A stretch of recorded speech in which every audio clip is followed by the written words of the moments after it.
There is a phone call every mother fears her entire life, and when it finally came for me, after almost 20 years of waiting for it, I did not react the way anyone expected, not even myself. Everyone around me assumed I would fall apart completely. Instead, something inside me went strangely, terrifyingly quiet. For nearly 2 decades, I sacrificed everything I owned, my savings, my dignity, my sleep, to save one of my own children from a darkness he could never fully escape. I believed, the way every mother believes, that love alone would be enough. I was wrong. And when the worst finally happened, I discovered a feeling inside myself so shameful, so impossible to admit out loud, that it took me months to say it to another living person. This is the story of what a mother is never supposed to feel, and what I finally learned about the true cost and the true limits of loving someone with everything you have. There is a sound no mother should ever have to know by heart. The specific ring of a phone at 2 in the morning, the one that means something has gone wrong. For almost 20 years, I trained myself to wake before the second ring. I trained myself to breathe before I answered. I trained myself to survive whatever voice was on the other end. What I never trained myself for was the night the voice finally told me the truth I had been dreading since my son was 14 years old, and the strange, terrible relief that followed it. I am not proud of what I felt that night, but I have decided I am done being ashamed of it. My name doesn't matter yet. What matters is that I was 59 years old, a widow, and a mother of 3, living in a quiet town in the south of India, where everyone knew everyone, and where a family's reputation could be built over decades and destroyed in a single evening. I had raised my children mostly alone after my husband passed when the youngest was still small. I believed, the way most mothers believe, that love was a force strong enough to fix anything. I believed that if I simply loved hard enough, worked hard enough, sacrificed enough of myself, my children would turn out fine. 2 of them did. The third one taught me that love, no matter how enormous, cannot always win. My eldest, my daughter, was steady from the day she could walk. She did her homework without being asked twice. She watched over her younger brothers like a second mother, and by the time she was in her 20s, she had a good job, a small apartment of her own, and a calm, quiet confidence that made people trust her instantly. My second child, my elder son, was quieter, more private, but just as reliable.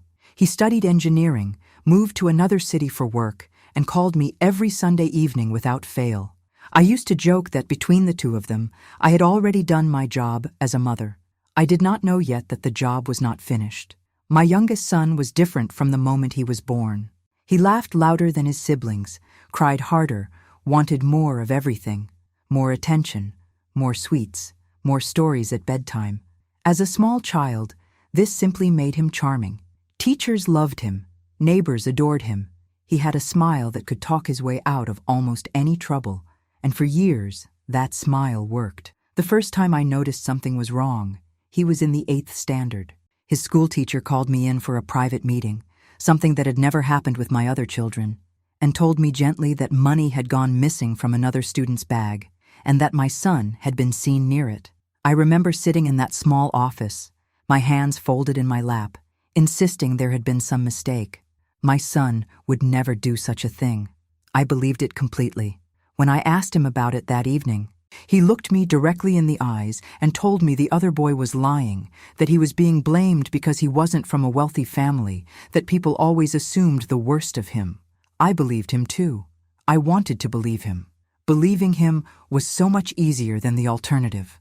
Looking back now, I understand that this was the first lie I chose to accept, instead of question. It would not be the last. Over the next few years, small things kept happening. A missing wallet here, an unexplained absence from school there, a story that didn't quite add up when I asked too many questions. Each time, I found a way to explain it away. He was going through a phase. He was influenced by the wrong friends. He was still young, still figuring himself out, and teenagers made mistakes. Didn't they all? My other 2 children had never given me reason to doubt them, and I told myself that was simply their nature, quieter and more careful. My youngest was just more spirited. That was the word I used in my own mind for a long time. Spirited. Not troubled, not dishonest. Spirited. By the time he entered his final years of school, the lies had grown heavier, and so had the consequences attached to them. He began disappearing for hours after school, sometimes not returning until well after dark, offering explanations that shifted depending on who was asking. I started noticing money missing from the tin box where I kept household savings, not large amounts at first, just enough to make me suspicious, then enough to make me certain. When I confronted him, he cried. He apologized. He swore on his father's memory that he would never do it again. I held him while he cried, and for a moment, I let myself believe that this was the turning point, that whatever storm had been building inside him had finally passed. It had not passed. It had only begun. The friends he brought home changed. Where he once ran with boys from good families, boys whose mothers I knew from temple gatherings and neighborhood functions, he began spending time with older men I did not recognize. Men who waited outside on motorbikes and never came inside to greet me. Men whose eyes made me uneasy in a way I couldn't fully explain to myself, let alone to my other children. I asked him who they were. He told me they were friends from a part-time job. I asked what job. The answer changed every time I asked. I want to be honest about something because this story only means anything if I am honest. I knew, long before I admitted it to myself, that something was deeply wrong. A mother always knows. There is a shift in the air of your own home, a tension that settles into the walls, a way your child's eyes stop meeting yours directly.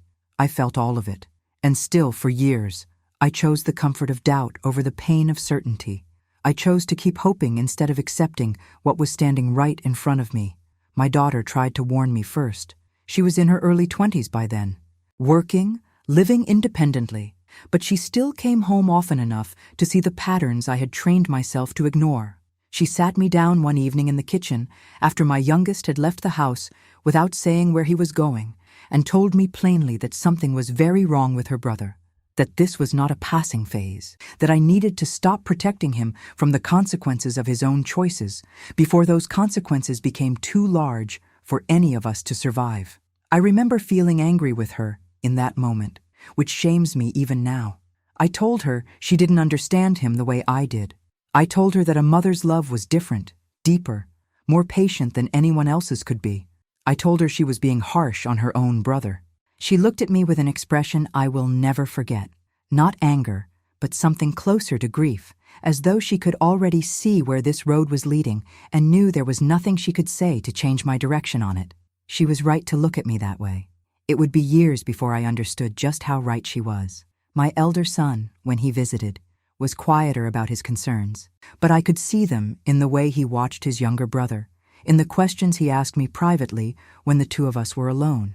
He offered, more than once, to have his brother come stay with him in the city, thinking perhaps a change of environment, a change of company, might help. Each time his younger brother refused, and each time I found myself defending that refusal rather than pushing harder. I told myself he needed to be near me, near home, near the family who understood him best. I did not yet understand that home was not the problem, and that no amount of nearness could substitute for the reckoning he needed to face on his own. By the time he finished his schooling, my youngest son had already begun keeping company with people who dealt in the kind of trouble that doesn't stay contained to one person. Small debts started appearing.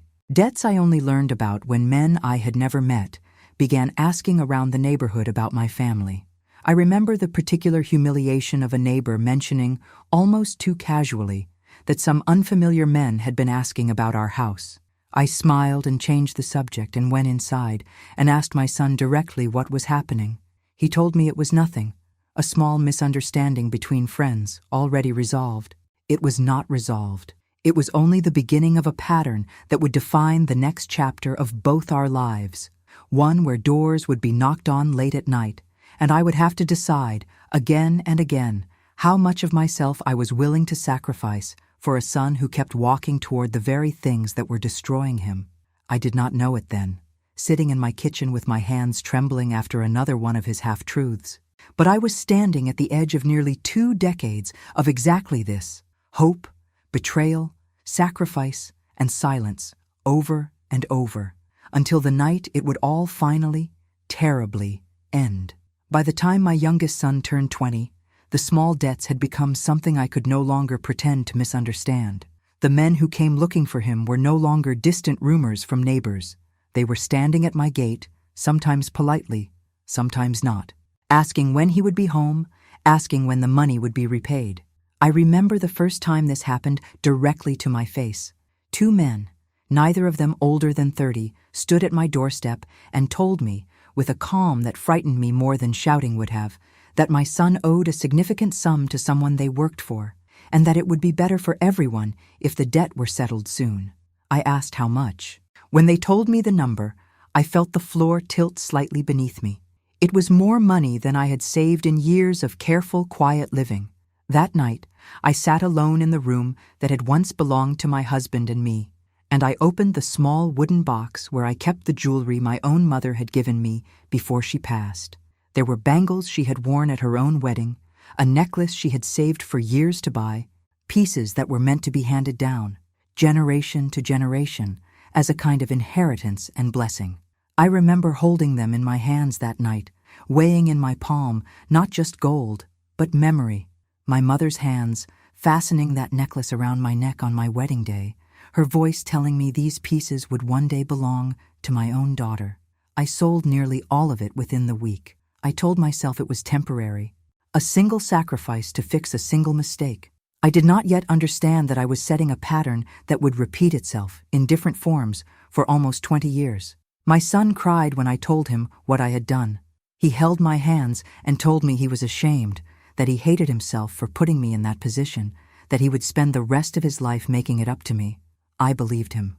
I wanted so badly to believe him that I did not let myself notice how quickly, within only a few months, he had found his way back into the same company, the same late nights, the same unexplained absences. The pattern that followed is one I have replayed in my mind more times than I can count, trying to understand exactly where I might have done something differently. He would disappear for days at a time, sometimes without any warning, and I would lie awake calculating every possibility. An accident, an arrest, something far worse. Then he would return, thinner, quieter, sometimes with bruises he refused to explain, and for a short while things would seem almost normal.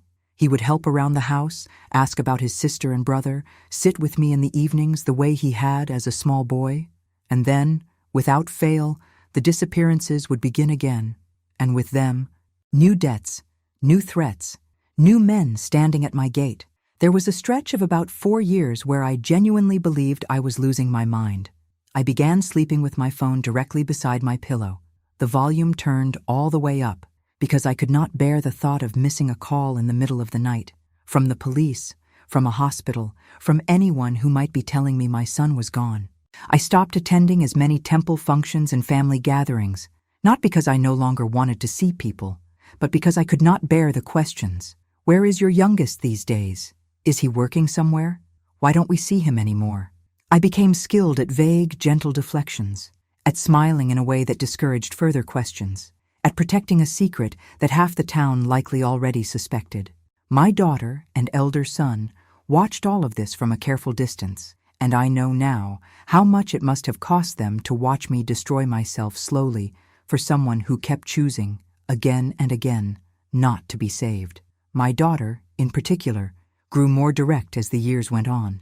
She stopped softening her words the way she had when she was younger. There was one evening I remember vividly, when she had come home to find yet another stranger waiting outside our gate, and she came inside afterward and told me, without raising her voice, but with a firmness that startled me, that I needed to stop paying his debts, that every time I settled one, I was teaching him there would always be a way out, that consequences were something other people absorbed on his behalf. I told her she didn't understand what it meant to be a mother, that I could not simply stand by and let something terrible happen to her brother when I had the ability to prevent it. She asked me quietly what exactly I thought I was preventing, and whether I had considered that I might only be delaying something that could not, in the end, be avoided forever. I did not have an answer for her that night. I still am not sure I have one now. There was a period, when he was around 25, that I genuinely believed had become our turning point. He came to me on his own, without being caught in any lie, and told me he wanted to change. He said he had seen how much pain he had caused, that he was tired of the life he had fallen into, that he wanted to find honest work and rebuild his relationship with his brother and sister, who by then had both grown noticeably distant from him. For nearly 8 months, it seemed real. He found work at a small shop 2 towns over, sent money home on his own without me asking, called to check on me the way my elder son always had. I allowed myself, for the first time in years, to imagine a future where all 3 of my children sat together at my table without tension in the room. That hope ended with a knock on the door at 11 at night, from a man I had never seen before, holding a piece of paper with numbers I did not understand, telling me my son had borrowed money against the shop where he worked and had not been seen in 3 days. I remember standing in the doorway in my nightclothes, the cool night air against my skin, feeling something inside me that had been holding on for months simply give way. I did not cry that night. I simply nodded, thanked the man for informing me, closed the door, and sat down on the floor of my own hallway, unable to stand. He returned 4 days later, and the story that followed was the same story it had always been, dressed in slightly different clothing. New debts, new danger, new promises. I paid what I could, borrowed the rest from a cousin who had always been kind to our family, and absorbed yet another round of quiet judgment from relatives who had, by then, stopped pretending they didn't know what was happening in our household. I want to explain something honestly, because I think it matters for anyone listening who has lived through something similar with someone they love. There is a particular kind of exhaustion that comes not from any single crisis, but from the accumulation of many small ones, spread out across years, each one slightly diminishing your capacity to feel anything fully. By the time my son turned 30, I had been afraid for him, humiliated because of him, financially drained by him, and endlessly hopeful for him, in cycles so repetitive that I sometimes could not remember which year a particular crisis had happened in, because they had all begun to blend into one long, continuous ache. My relationship with my other 2 children shifted during these years in ways I did not fully appreciate at the time. My daughter, though she loved me deeply, began keeping certain parts of her own life more private, as though she feared that anything good she shared might be overshadowed by whatever crisis was currently consuming our family. My elder son grew quieter on our Sunday calls, sometimes ending them early, and I later learned from my daughter that he had confided in her that it was difficult for him to watch me give so much of myself to a brother who never seemed to give anything back, while he and his sister, who had never caused me a single sleepless night, received comparatively little of my time and attention, simply because they did not need saving. That realization, when it finally reached me, was one of the more painful ones of my life, not because it was cruel, but because it was true, and I had been too consumed by fear for one child to notice what that fear was costing my relationship with the other 2. By the time my son reached his late 30s, the debts had grown larger, the men at the gate had grown less patient, and I had grown, without fully realizing it, into someone who lived in a permanent state of quiet dread. I did not know, as I moved through those years, that I was approaching a night that would finally bring all of it, the fear, the sacrifice, the hope, the exhaustion, to an end I could never have imagined for myself. There is a particular kind of tiredness that settles into a person after enough years of living braced for disaster, and by the time my son reached his early 40s, I had come to know that tiredness the way one knows an old, familiar ache in the joints. It no longer announced itself. It simply lived in me, quietly, in the background of every ordinary day.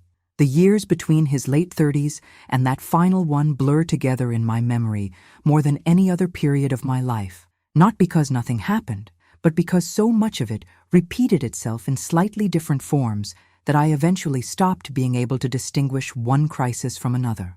There was a stretch where he attempted, again, to build something honest for himself, this time working for a relative's transport business, and for nearly a year I allowed myself small, careful moments of hope.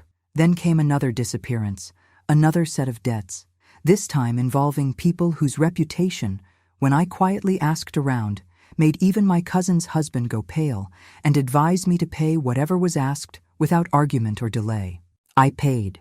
I always paid in one form or another, whether in money I did not have, or dignity I could not fully protect, or sleep I never seemed to fully recover.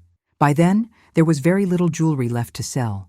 I had taken on informal work stitching and altering clothing for women in the neighborhood, work that brought in modest, steady income specifically, because I no longer trusted myself to manage a fixed monthly salary without a portion of it disappearing into whatever crisis my son brought to my door next. I want to be clear that I do not say this with bitterness toward the work itself. I was, in some strange way, proud of learning a new skill so late in life. Proud that my hands could still earn something honest, even after everything else in my life had begun to feel as though it were slipping out of my control.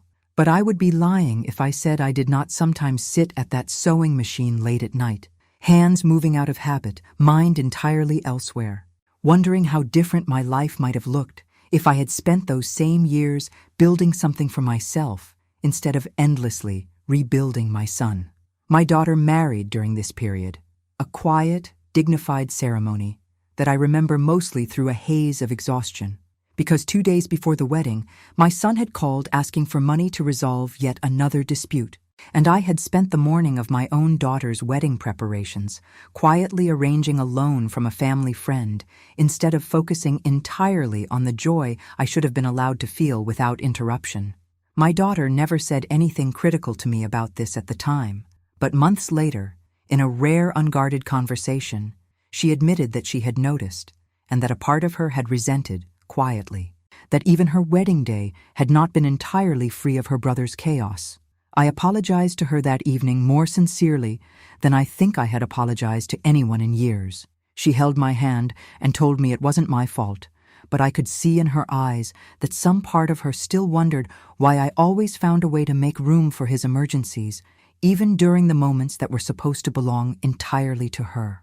My elder son, around this same time, made a decision that quietly broke something in me, though I understood completely why he made it. He told me, gently but firmly, that he needed to create distance between himself and his younger brother, for his own peace of mind, and for the sake of the family he was building with his wife and young children. He did not stop loving his brother, he assured me, but he could no longer allow himself to be pulled into the emotional turbulence that seemed to follow him everywhere. I did not blame my elder son for this decision. If anything, I admired him for having the clarity and self-protection that I had never quite managed to find for myself. But it meant that, increasingly, I stood alone at the center of my youngest son's chaos, without the buffer of siblings who had once shared at least some of the emotional weight with me. There was one incident, when my son was around 45, that I think about more than almost any other from those years. He arrived at my door late one night, badly injured, his face swollen, one arm held awkwardly against his body in a way that told me before he said a word that something had gone seriously wrong. I brought him inside, cleaned his wounds as best I could with what I had in the house, and sat with him through the night as he drifted in and out of uneasy sleep. In the quiet hours before dawn, watching him breathe, I found myself thinking not about anger or fear or even love in its purest form, but about a strange, heavy grief for the boy he had once been, the loud, laughing child who used to run to me at the school gate, arms outstretched, utterly certain that his mother could fix anything in the world that troubled him. I remember thinking that night that I was not simply caring for my adult son. I was mourning, in a slow and ongoing way, someone who was still alive, but who I had, in some sense, already lost years earlier. The following morning, when he woke and I asked him gently what had happened, he gave me an explanation that did not fully add up, the same way his explanations had failed to fully add up since he was 14 years old. I did not push further. By then, I had learned that pushing rarely brought me the truth, only a more elaborate version of whatever story he had already decided to tell. In his final years, something in him seemed to grow both more distant and, paradoxically, more dependent on me at the same time. He would disappear for longer stretches, sometimes weeks, and when he returned, he leaned on me more heavily than he had in the past, financially and emotionally, as though the version of himself capable of independent survival had grown thinner and thinner with each passing year. I began to notice a kind of hollowness in his eyes that frightened me more than any of the physical injuries or financial crises ever had. He would sit across from me at the kitchen table, And there were moments I genuinely was not certain whether the man in front of me still believed, on any level, that his life could change. I asked him once, quite directly, whether he wanted help, real help, professional help, the kind of structured support that goes beyond a mother's love and prayers. I had, by then, done enough quiet research to know there were programs, counselors, people trained specifically to help someone caught in the patterns he seemed unable to break on his own. He listened to me carefully that evening, nodded, and told me he would think about it. He never brought it up again, and every time I tried to raise it, he found a way to change the subject or reassure me, in vague terms, that he was handling things on his own. Looking back, I understand now that there is a particular kind of helplessness unique to loving someone who is, in some sense, actively participating in their own unraveling. You cannot force a grown person to want to save themselves. You can only stand nearby, offering what you have, absorbing what you can, and hoping that somewhere beneath the chaos, some part of them is still listening. By the final year of his life, my son was nearing 50 years old, and I was approaching my own late 50s, tired in a way that had settled so deeply into my body that I had stopped being able to remember what it felt like to wake up without a low, constant hum of anxiety already present before I had even opened my eyes. My daughter and elder son had, by then, built full lives of their own, careers, marriages, children who called me grandmother with a joy that occasionally, briefly, reminded me what uncomplicated love could feel like. I cherished those visits with my grandchildren more than almost anything else in my life during that period, precisely because they were among the only moments that felt entirely free of dread. I did not know, as that final year began, that I was living through the last months I would ever spend as the mother of 3 living children. I did not know that the phone call I had been bracing for since my son was a teenager was finally, quietly, approaching. And I certainly did not know that when it finally came, it would not bring only the grief I had always assumed it would bring, but something else entirely. Something that would force me to question everything I believed about what it means to love someone, and what it costs a person to keep loving them long after love alone has stopped being enough to save them. The night it finally happened began like hundreds of other nights before it, with my son leaving the house after a tense, quiet exchange between us, the details of which I no longer even remember clearly, because by then, tense and quiet exchanges had become simply the texture of our relationship rather than anything remarkable enough to hold on to. He said he would be back later. I did not ask where he was going because I had learned over decades that asking rarely produced anything resembling the truth. I went to bed the way I had gone to bed for nearly 20 years, phone beside my pillow, volume raised, prepared. In the vague and exhausted way a person can be prepared for something they have feared for so long that the fear itself has become almost ordinary. The call came a little after 3 a.m.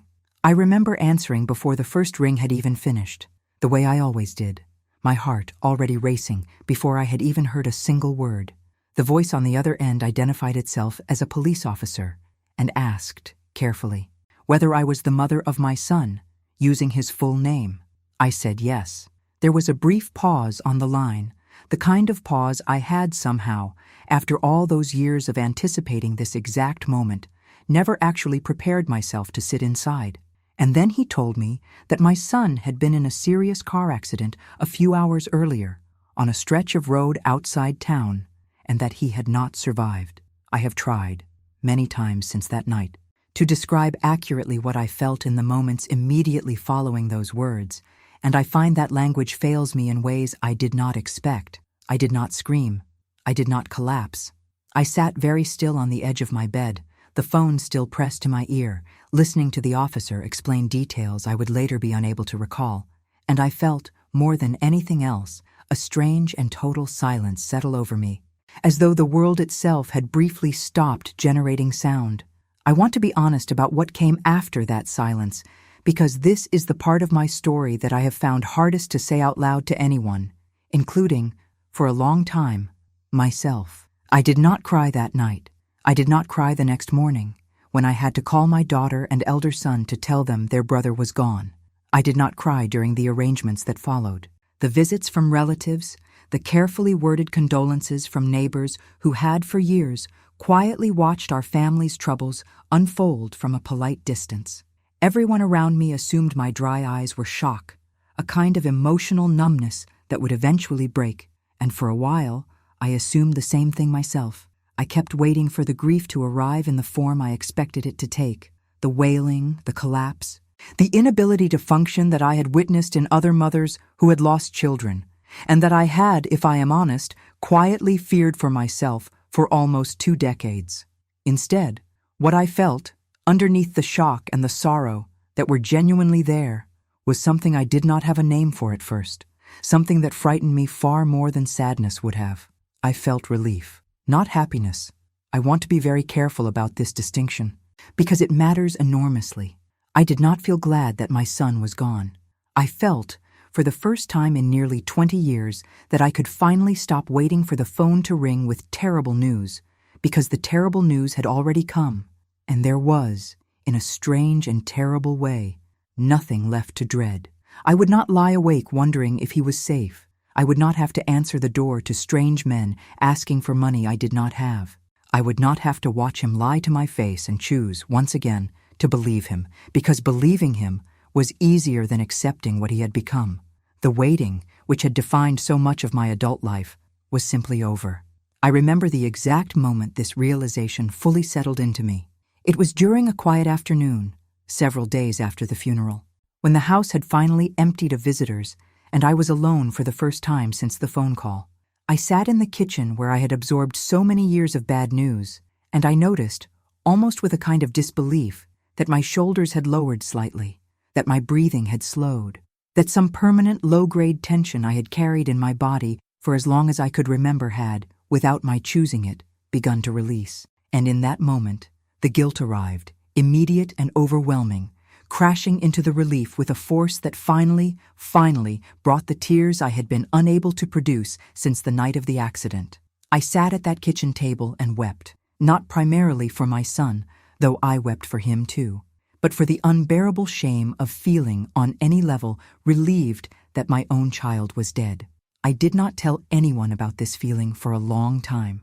I was terrified of what it meant about me as a mother, terrified that if anyone knew, they would confirm the very worst thing I feared about myself, that somewhere along the way, I had stopped loving my son fully, that I had failed him not only in life, but even in the way I was mourning his death. Certain relatives, without knowing what was happening inside me, made comments in the weeks that followed that cut deeper than they realized, remarking on how composed I seemed, how strong, how well I appeared to be handling everything, as though my inability to fall apart in the expected way was itself a kind of quiet accusation.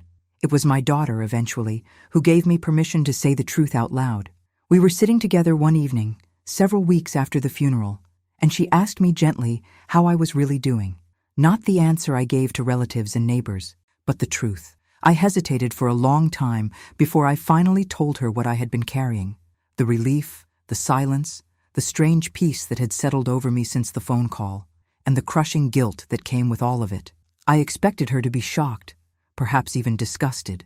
Instead, she took my hand and told me that she had wondered, for years, how I managed to keep loving her brother through everything he put our family through, and that she would never judge me for finally being allowed to rest.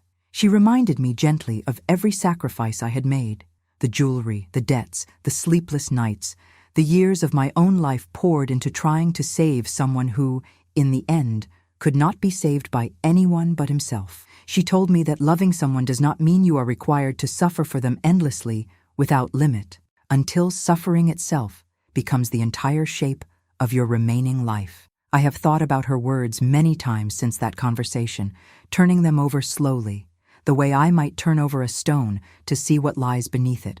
I do not believe, even now, that I have arrived at a complete answer to the question that has haunted me since that night, whether a mother is allowed to feel peace after losing a child, especially when that peace arrives, not despite the loss, but partly because of it. I still carry guilt about it, some days more than others, but I have also come to believe something else, something that took me nearly 2 decades of sleepless nights and emptied jewelry boxes and quiet humiliation to finally understand. Loving my son fully, for almost 50 years, did not mean I was required to carry his suffering as though it were permanently fused to my own body. I gave him everything I had to give, my savings, my sleep, my pride, my hope, renewed again and again, even when every piece of evidence told me it would end in disappointment. I do not believe I failed him by finally, quietly, allowing myself to feel the peace that arrived after he was gone. I believe I simply reached the end of a very long road, one I had been walking since he was a teenage boy, taking money he shouldn't have taken, telling lies he shouldn't have needed to tell. And I believe that even a mother, in the end, is allowed to finally put down a weight she has carried for far too long. My daughter and elder son still visit often, and my grandchildren fill the rooms of my home now with a kind of uncomplicated noise and laughter that I once feared I would never fully be able to enjoy again, because some part of me was always braced for the next crisis, the next knock at the door. That bracing has finally, slowly, begun to fade. I still think of my son often, not with the anger that sometimes crept into me during his most difficult years, but with a soft, complicated sorrow for the boy who could never quite find his way out of the darkness he fell into so young. I hope, wherever he is, he has finally found the peace that eluded him in life, and I have finally allowed myself to believe that I am permitted to have found mine too.